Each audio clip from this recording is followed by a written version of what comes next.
Bonsoir et bienvenue en ce mardi 26 janvier 2021 et nous en sommes arrivés à la méditation numéro 312 et plus particulièrement à la méditation numéro 26 du livre de l'Apocalypse, du livre de la Révélation. Et nous en avons reçu des révélations sur la compréhension de la parole. Mais avant de continuer à avancer dans cette méditation de ce chapitre 2 dans lequel nous sommes arrivés, prions. Père, dans le nom de Jésus, bien-aimé Saint-Esprit, tu vois nos cœurs, tu nous connais totalement, complètement. Et nous venons ce soir, une fois de plus, devant le trône de l'agneau, devant le trône de grâce, afin de nous agenouiller devant toi, te demander de faire le vide dans tout ce qui est pensée humaine, raisonnement humain, et de nous conduire dans la vérité de ta parole. Ouvre nos yeux spirituels suffisamment grands, que nos yeux soient écarquillés, afin que nous comprenions, que nous voyions, que nous recevions ta vérité, ton amour que tu nous donnes au quotidien, chaque seconde de notre vie, et que nous gravions sur les tables de notre cœur une chose importante, c'est que tu es toujours là avec nous parce que tu es en nous, et que tu combats pour nous. Alors merci, Père, dans le nom de Jésus, pour toutes encore ces révélations, ces compréhensions que nous allons recevoir ce soir par notre bien-aimé Saint-Esprit. Pour ta gloire, Père, dans le nom de Jésus. Amen. Nous étions hier, nous avions commencé à méditer le verset 5. Nous allons reprendre en tout cas le chapitre 2, donc du livre de l'Apocalypse, et jusque la fin du verset 5. Il est écrit « Écrit à l'ange de l'église d'Éphèse, voici ce que dit celui qui tient les 7 étoiles dans sa main droite, celui qui marche au milieu des 7 chandeliers d'or. » C'est notre Seigneur Jésus, bien sûr, qui parle, dans toute sa gloire. « Je connais tes œuvres, ton travail et ta persévérance. Je le sais, tu ne peux supporter les méchants. Tu as éprouvé ceux qui se disent apôtres et ne le sont pas, et tu les as trouvés menteurs. Tu as de la persévérance. Tu as souffert à cause de mon nom, et tu n'étais pas lassé.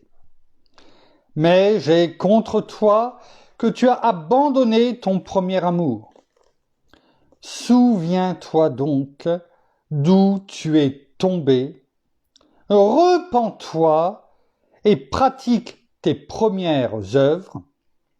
Sinon, je viendrai à toi et j'écarterai ton chandelier de sa place, à moins que tu ne te repentes. Nous allons continuer donc à méditer ce verset numéro 5. Hier, nous avions vu, après le reproche, notamment qui apparaît, ce reproche divin qui apparaît au verset numéro 4, au verset 5, nous avions vu que ça commençait par « Souviens-toi donc ».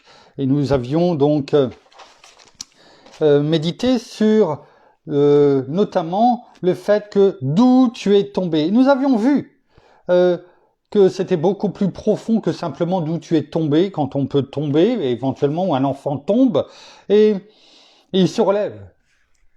Mais là, nous avions étudié notamment, et nous avions vu qu'il y a un temps, plusieurs temps dans le grec, et ce temps, c'était le temps parfait, c'est-à-dire que une fois que la chose est arrivée, eh bien, on ne revient plus dessus. Comme mon épouse hier l'avait dit, c'est voilà, on est tombé pour de bon, quoi. Hein, c'était ça, je crois. Enfin bon, je sais plus. Une fois pour toutes, voilà. Et on avait compris qu'elle était tombée. Éphèse était tombée, l'église d'Éphèse était tombée, mais c'est aussi le message que l'on peut recevoir, nous. On est tombé, et une fois pour toutes, et on n'arrive pas à se relever parce que, eh bien, c'est comme s'il y avait une chape de plomb, parce que nous nous sommes éloignés du centre de sa volonté, parce que nous n'avons pas voulu et nous nous sommes abandonnés peut-être, nous avons laissé entrer en nous des faux apôtres, etc. Ou l'ennemi en tout cas qui nous a détournés par différentes passions qui peuvent être aujourd'hui celles du monde, tout simplement. Et nous l'avions vu cela. Et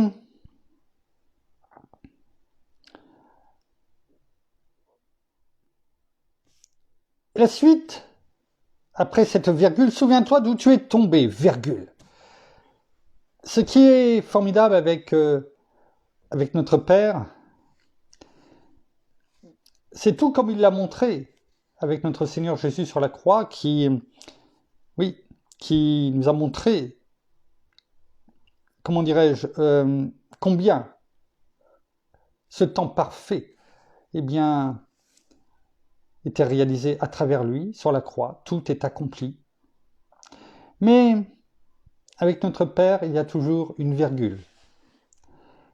Tant qu'il n'a pas dit, lui, je mets un point final, il n'y a rien qui est terminé.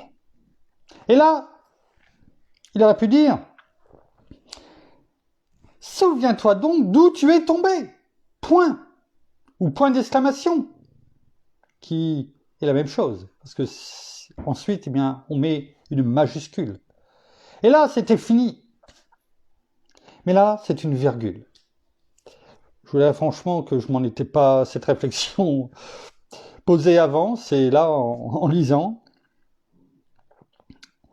Mais c'est ça qui est formidable. Il y a cette virgule. Ça veut dire qu'il y a toujours de l'espoir. Et cet espoir, il nous le donne. À nous de le prendre, cet espoir. Est-ce que Éphèse l'a pris? On médite. On n'était pas là-bas. On verra ce que la parole nous dit, mais c'est aussi pour chacun d'entre nous. Tu es tombé. Tu t'es éloigné. Tu n'es plus dans le centre de ma volonté. Tu ne m'écoutes plus. Tu ne fais pas ce que je te dis. Et tu te poses des questions. Comment se fait-il que? Mais ça vient de toi, tout simplement. De nous. Mais il y a cette virgule, cet espoir qui est toujours là. Et quel est-il cet espoir? Repens-toi. Repens-toi. Il nous tend la main. Il nous ouvre les bras. Et il nous dit, repens-toi, il n'est pas trop tard. Repens-toi, reviens. Fais marche en arrière peut-être. Tourne-toi à 180 degrés. Et reviens vers le centre de ma volonté. Repens-toi. Dans ce verbe repens-toi, il y a un temps, là aussi un temps grec, qui est le temps aoriste. Après le temps parfait, là on a le temps aoriste, mais qui n'a pas d'équivalent en français. C'est ni passé, ni présent, ni futur. Et le temps aoriste insiste sur une action ponctuelle. Repens-toi. C'est ponctuel. Peut-être qu'il y aura besoin, au travers de notre cheminement sur cette course qui est la nôtre, eh bien, de venir nous repentir peut-être plusieurs fois. Parce qu'on peut tomber. N'oublions pas ce que notre Seigneur a répondu aux disciples. Mais combien de fois vais-je devoir pardonner mon frère, ma sœur? Combien de fois, Père, dans le nom de Jésus, tu vas nous pardonner? Le Seigneur a répondu jusqu'à 70 fois 7 fois. C'est-à-dire jusqu'à l'infini.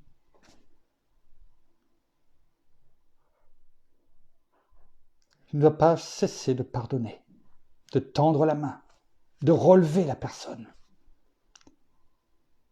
Alors peut-être que oui, nous aurons besoin comme le Seigneur nous l'a dit ici, pour l'église d'Éphèse, repens-toi.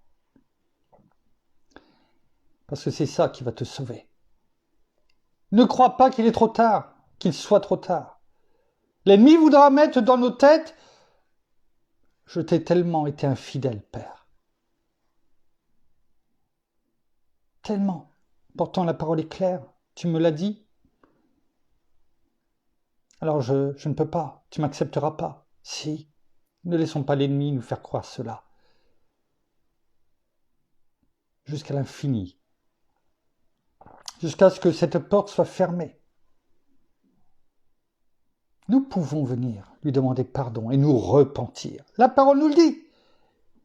Il n'y a pas de point. C'est pour nous ouvrir encore la porte tant qu'il est temps. Alors je ne sais pas si ça peut être le cas de l'un ou de l'autre, mais il est toujours temps de venir. Et tout comme le Seigneur le dit pour l'église d'Éphèse à Jean pour qu'il écrive, pour que cela nous parvienne aujourd'hui, repens-toi. Viens maintenant. Ne remets pas à demain ce que tu peux faire le jour même. Repens-toi, repens, qui vient du grec, c'est un verbe, qui vient du verbe grec métanoéo,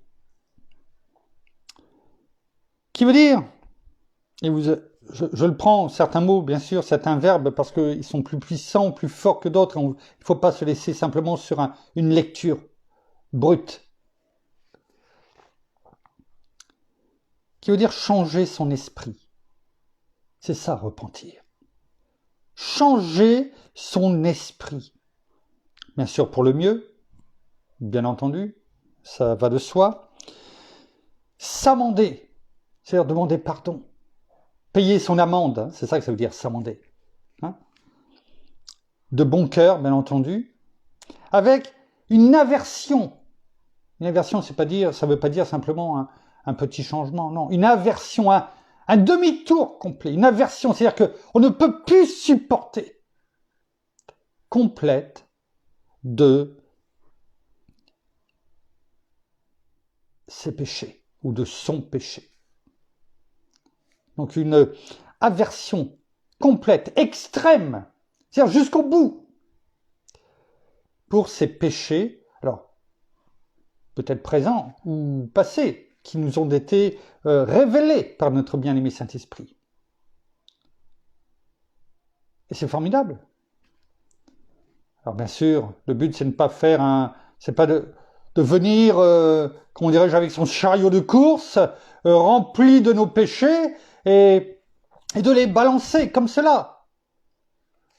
Parce que là, c'est comme quand on fait une liste de courses. On regarde, on prend, on met. Le but, c'est voilà. C'est, comme je l'ai dit, avec s'amender de bon cœur. En étant conscient de ce que l'on dit. Et cela, eh bien, alors je ne dis pas qu'on doit le répéter tous les jours. Quoi qu'on peut se repentir peut-être quelquefois aussi. Et ce serait peut-être une bonne chose des péchés, peut-être. En parole, quelquefois, même si on a l'impression d'être et de faire attention. De nos pensées du cœur, de nos paroles, eh bien chaque jour. Et c'est peut-être une bonne chose.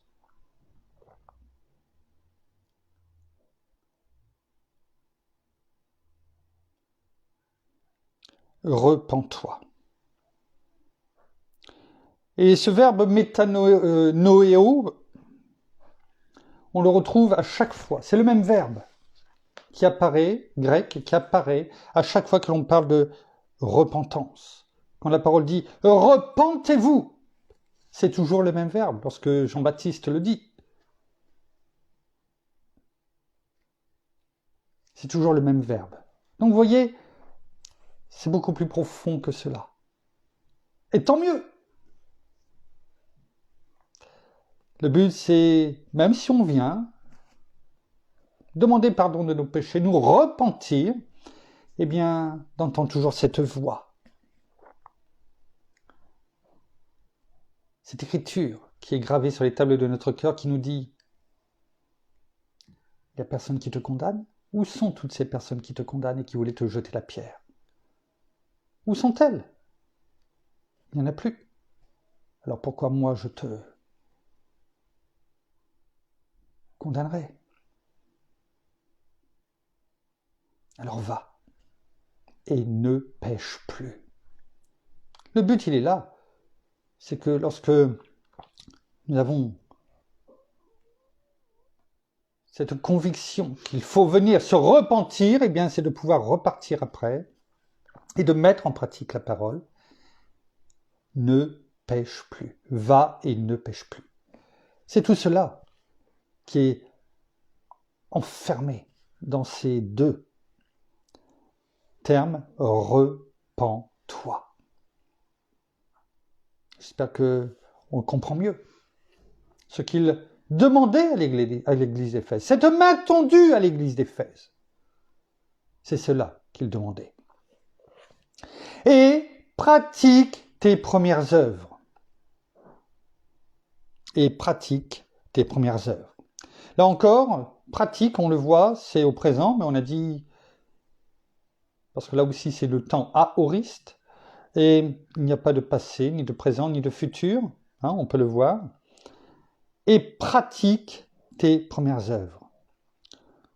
Première, on l'a vu, on l'a déjà médité, protos, hein, là on parle de rendre, ce que tu as reçu tout au départ, hein, et on l'a aussi médité, je vous renvoie sur les méditations précédentes, et pratique tes premières œuvres. Pratique, ça vient du verbe grec poieo. Excusez-moi pour ceux qui comprennent bien le grec et qui l'ont étudié, ça n'a pas été le cas pour moi, j'espère que je le prononce correctement. Donc, qui vient du grec poieo, et qui, on l'a compris, implique toujours une action. On l'a vu avant, repens-toi. On peut dire oui, je sais qu'il faut me repentir, mais on peut savoir. On peut savoir plein de choses. Tout comme à l'école, lorsqu'on apprend beaucoup de choses, on a un cerveau tellement rempli de connaissances. Mais tant que tu ne l'as pas mis en pratique, ça ne sert à rien. C'est pourquoi il y a des étudiants qui ont plus de 30 ans et qui ont une peur bleue de passer dans le monde du travail parce qu'ils sont remplis de connaissances, c'est des têtes. Mais le jour où il faut passer à la pratique, eh bien, c'est autre chose. Et c'est pourquoi, eh bien, beaucoup font des études quelquefois et, dans la pratique, eh bien, ne mettent pas en application ce qu'ils ont fait comme études, ont un autre métier. Alors, ça ne veut pas dire qu'ils sont bêtes, que ça ne leur servira pas. C'est des connaissances générales, certes. Mais si tu ne mets pas en pratique ce que tu apprends, à quoi ça sert? À rien. Et c'est cela que ce verbe grec, eh bien, poieo, souligne. Tu dois te mettre en action. Cela implique automatiquement une action. Et là, quand notre Seigneur dit à l'église d'Éphèse, eh bien, repens-toi et pratique. Mets en action les choses tout de suite. Parce que bien souvent, si on ne le fait pas tout de suite, eh bien, l'ennemi vient nous mettre des bâtons dans les roues et on risque de repartir. L'ennemi ou notre chair, hein, tout simplement. Hein. Que dirige à ce moment-là non pas notre esprit, mais quelqu'un d'autre. Il ne faut pas se leurrer. Hein. Et je crois que chacun peut s'identifier à cela. Alors, la parole nous dit, notre Seigneur nous dit, pratique. Mets en action tout de suite ce que tu entends. Et si, en français, c'est en présent, c'est qu'il y a une raison. C'est-à-dire que c'est du présent continu. Fais-le au fur et à mesure. Tu te repens, tu mets en pratique. N'attends pas. Ne dis pas, je me suis repenti. Et à partir de demain, où je commence. Non, tout de suite. Poieo. pratique, mets en action, tout de suite. Agis, c'est ça là que ça veut dire. Travaille à le mettre en action. Non pas simplement, bon, quand j'aurai le temps. Non, c'est cela que ça veut dire poieo. Prenons des exemples dans Matthieu. Matthieu chapitre 1er, verset Matthieu chapitre 1er, verset 24. Il est écrit: à son réveil, c'est lorsque Marie était bien sûr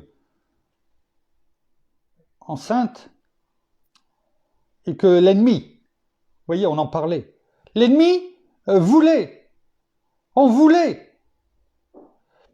bien sûr à Marie et à Joseph, mais au-delà, cherchait déjà à tuer notre Seigneur Jésus.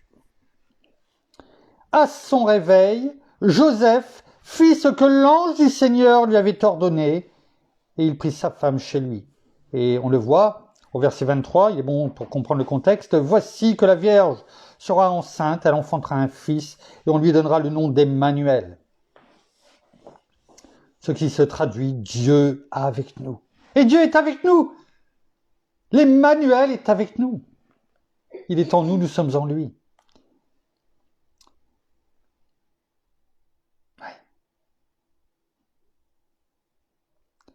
Et donc, à son réveil, Joseph fit ce que l'ange du Seigneur lui avait ordonné.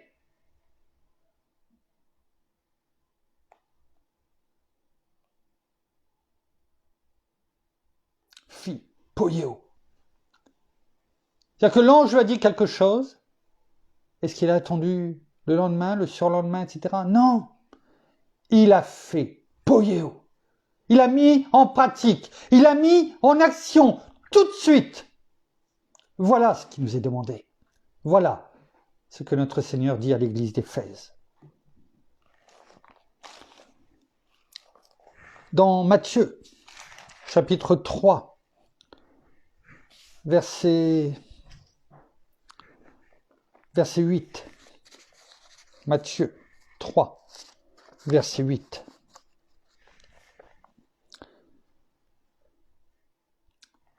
On en parlait aussi tout à l'heure, lorsque Jean-Baptiste disait « Produisez, poieo, produisez donc du fruit digne de la repentance. » Et là, on a même le verbe métanoéo. On a les deux, vous voyez, repentance. Produisez. Quand on produit, quand il est, c'est un ordre. EZ, l'impératif en français. Produisez. Vous voyez la personne à l'usine? Produisez. Fais ce que tu dois faire. Écoutez, chef, je me repose 5 minutes, puis après on verra. Je produis quand je veux. Et puis on arrête quoi? On arrête la chaîne de travail? Tout est mis à l'arrêt? Quand notre Seigneur nous dit produisez, EZ, et que c'est un ordre, que la parole nous le dit, et qu'il faut le faire tout de suite parce qu'on a bien compris, on prend le temps. Eh bien, c'est comme la chaîne à l'usine. S'il y a un problème, tout s'arrête. Tout. Et quelquefois, on ne comprend pas que les choses arrivent ou ne changent pas. Mais tout simplement parce qu'on s'est mis au repos. Alors que la parole nous disait, produisez. N'arrête pas de produire. Tenez donc ferme. Priez en tout temps. Et on s'étonne que les choses n'avancent pas, ne bougent pas. Tout simplement parce que nous avons appuyé sur le bouton arrêt et que la chaîne, le tapis s'est arrêté. Et que de là, tout ce qui doit venir pour faire changer et ce qui doit changer, eh bien, est à l'arrêt. Parce que nous n'avons pas simplement écouté la parole de Dieu, qui nous dit produisez. C'est tout cela que l'on apprend en prenant le temps.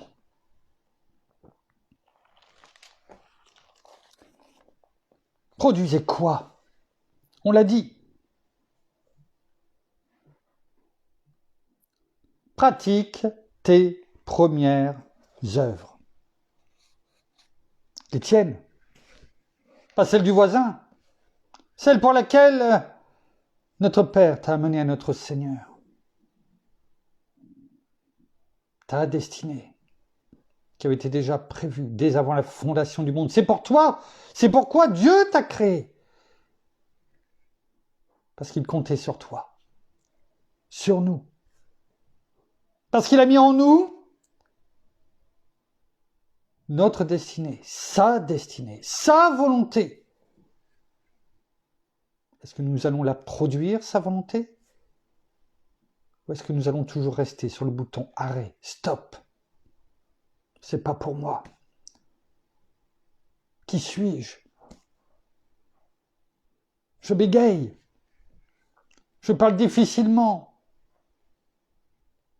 Tu as vu comment je suis? Oui.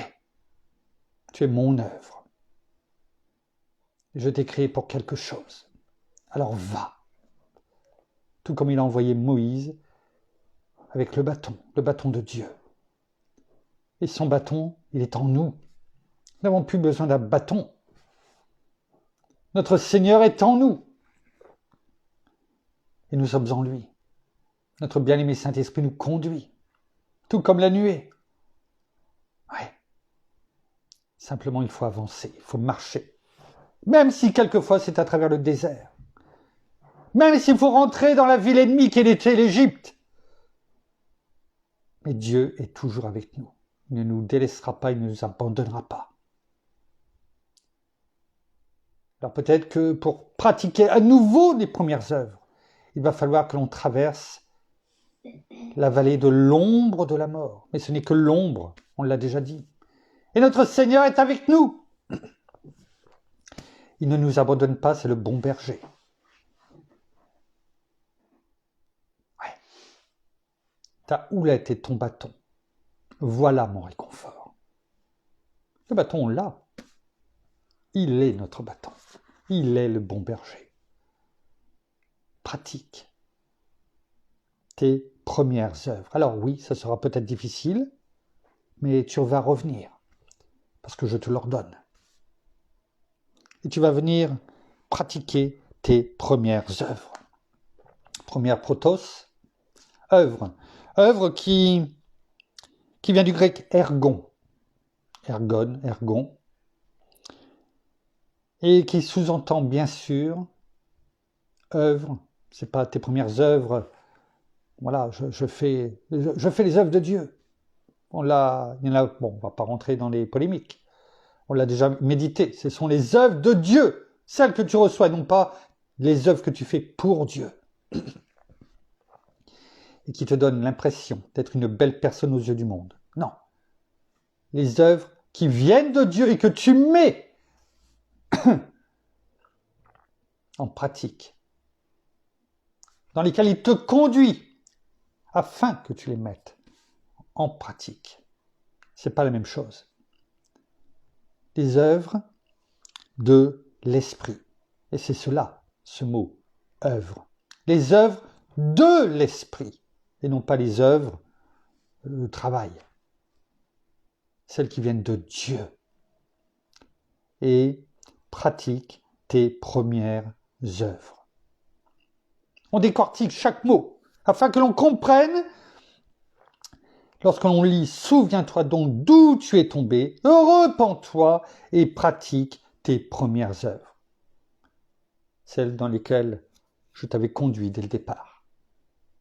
Et pour différentes raisons, on n'est pas là pour juger, parce qu'on est tous passés par la même chose, eh bien, tu es tombé. Peut-être parce que tu as trouvé ça trop dur, parce que, comme on l'a dit, eh bien, tu ne te sentais pas capable, mais personne n'est capable. Personne, sinon ça veut dire que on est orgueilleux. On aime des regards sur soi.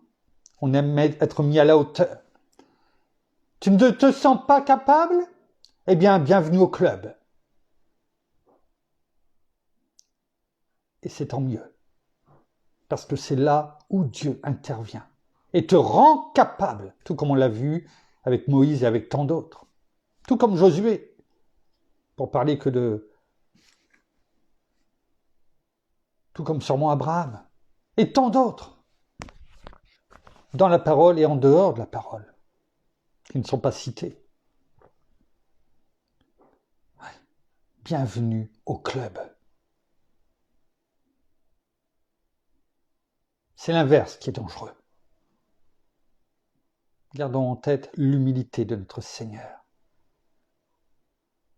Lui qui a été élevé au plus haut. Mais avant, il s'est humilié. Lui qui a tout abandonné. C'est cela qui est parlé dans ce mot, ergon. Œuvre. Nous allons nous arrêter là pour ce soir et nous finirons la fin de ce verset demain. Merci en tout cas, Père. Merci Seigneur. Merci bien-aimé Saint-Esprit, une fois de plus, pour ce que tu nous as permis de voir ce soir, de comprendre, de nous donner au fur et à mesure de cette avancée, de cette méditation, comme tu le fais chaque jour. Il y a simplement des mots, des recherches, mais c'est toi qui, à la fin, a toujours le dernier mot. Parce que pratiquement à 100%, eh bien, ce qui est dit, eh bien, n'avait même pas été préparé. Alors, merci Père, merci Seigneur, merci bien-aimé Saint-Esprit, de nous conduire jour après jour à comprendre ce que tu veux de nous. Nous terminons par la prière. Oh, merci Seigneur, et bien encore pour tout cet enseignement. Merci encore pour la parole. Merci encore pour tout ce que tu fais pour chacun d'entre nous. Parce que c'est toi qui nous montres ce que tu veux pour nous et ce que nous devons faire. Alors oui, toujours rester dans l'action, toujours avancer, tenir ferme comme nous le disons chaque jour. Non seulement contre l'ennemi, mais aussi tenir ferme contre toutes nos pensées, tout ce que nous avons dans la tête, mais aussi dans le cœur. Et tout ce qui vient du cœur, eh bien, sort par la bouche. Et souvent, les choses ne sont pas toujours très droites. Alors, pardon pour cela. Et nous voulons vraiment encore ce soir, eh bien, te venir à toi et nous repentir si il y a de mauvaises choses qui sortent de nous, ou bien, comme nous l'avons entendu tout à l'heure, dans nos paroles ou dans nos actions, que nous le sachions ou pas, que nous le fassions volontairement ou pas, eh bien, sachons vraiment venir à toi et te demander pardon. Rester sur ce chemin droit, sur ce chemin de justice et de droiture. Alors oui, tu nous demandes d'ouvrir les yeux, de ne pas rester dans l'inactivité, mais vraiment d'être là, d'être prêt, de nous battre, de nous revêtir de toutes les armes que tu nous donnes afin d'être trouvé non pas inactif, mais d'être prêt à prendre les armes, prêt à aller de l'avant, prêt à nous battre aussi avec tout ce que tu nous as donné, parce que tu nous as donné toutes choses, jour après jour, tu nous as aussi donné toute cette autorité. Alors, merci pour tout et que nous puissions prendre conscience de tout cela et mettre tout en pratique chaque jour dans nos vies, car tu nous le dis, eh bien, nous sommes tes enfants, nous ne sommes pas n'importe qui, nous sommes tes enfants et nous, comme nous pouvons le dire, eh bien, et nous sommes en haut et non en bas, et nous sommes la tête et non la queue. Alors oui, tu nous demandes eh bien d'être fort, d'être puissant et d'aller ne serait-ce que tout près de chez nous, bien tout simplement parler de toi, parler de ton amour, de ta puissance et de ce que tu fais pour chacun d'entre nous. Alors laissons-nous conduire, laissons-nous envahir par ta parole, mais aussi par tout ce que tu veux nous enseigner, tout ce que tu nous as montré, et laissons-nous vraiment conduire par toi. Alors soyez tous abondamment bénis dans le nom de Jésus. Amen. Amen. Merci encore pour ces paroles. Merci Seigneur. Merci bien-aimé Saint-Esprit. Voilà, ainsi s'achève la méditation de ce soir. Nous vous bénissons abondamment de toutes les bénédictions spirituelles dans les lieux célestes en Christ. Nous saluons nos amis au Québec, au Canada. Nous les soutenons aussi en prière. Nous savons que c'est pas facile aussi pour eux là-bas avec tout ce qui se passe, comme partout bien sûr. Mais voilà, on est là, on doit être solidaires en tout cas avec tout ce que on traverse, avec ces confinements, avec ces pressions que l'ennemi veut nous mettre. Mais même si on est, comme je le disais tout à l'heure, dans la vallée de l'ombre de la mort, nous ne sommes que dans l'ombre. Et la lumière, eh bien, est là, à côté de nous, en nous, et elle nous conduit, eh bien, au bon endroit et au bon moment. N'en doutons pas. Nous saluons également nos amis en francophonie, en France, à Paris. Nous vous souhaitons en tout cas une très bonne soirée, très bonne fin d'après-midi pour certains, très bonne soirée pour d'autres, un bon appétit pour ceux qui vont passer à table, une bonne nuit en tout cas à toutes et à tous, et nous vous donnons rendez-vous demain. Alors demain, eh bien, ça ne sera pas 18h, ça sera plus tard, ça c'est sûr, 20h, 20h30. Nous vous le ferons et nous vous le confirmerons, eh bien, par message demain. En tout cas, voilà, sachez-le. En attendant, eh bien, portez-vous bien. À demain. Au revoir.